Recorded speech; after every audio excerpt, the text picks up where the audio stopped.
Other delegates wishing to speak, please raise your placards now. Ce n'est pas parce qu'il s'agit de simulation que les rôles ne sont pas pris au sérieux. Ce dimanche, les jeunes venus de l'Alberta et de l'île de Vancouver n'étaient plus de simples étudiants, mais les représentants de différents pays siégeant aux conseils et comités des Nations Unies. Répartis en 3 commissions, ils ont discuté de vrais sujets qui font l'actualité des débats à l'ONU, tels que les droits maternels, les problèmes liés aux eaux transfrontalières ou encore l'environnement.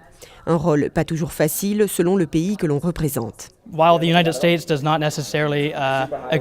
Les États-Unis ne sont pas forcément d'accord sur les changements climatiques au national, mais ils continuent de travailler avec d'autres pays pour en réduire leurs effets, explique cet étudiant. Rien de tel pour comprendre une situation que de se mettre dans la peau des décideurs et pourquoi pas de proposer ses propres solutions. Les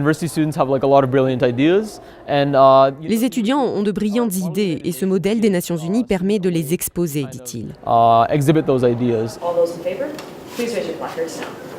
Passionnés de politique internationale et désireux d'en faire partie, ces jeunes n'idéalisent pas pour autant l'organisation intergouvernementale.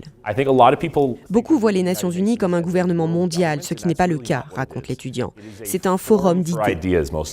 Parmi ces idées, les étudiants de Calgary aimeraient bien y voir une réforme du Conseil de sécurité concernant le droit de veto. C'est un débat à ce moment autour du monde si les autres pays comme le Japon, l'Allemagne, le Brésil devraient avoir un veto au Conseil de sécurité parce que c'est quelque chose du coup un peu ancien. Chaque séance débouche sur une résolution qui est ensuite utilisée par les étudiants dans leurs thèses et travaux universitaires, en attendant d'être un jour les vrais décideurs. Ici Nelly Alberola, Radio-Canada, Calgary.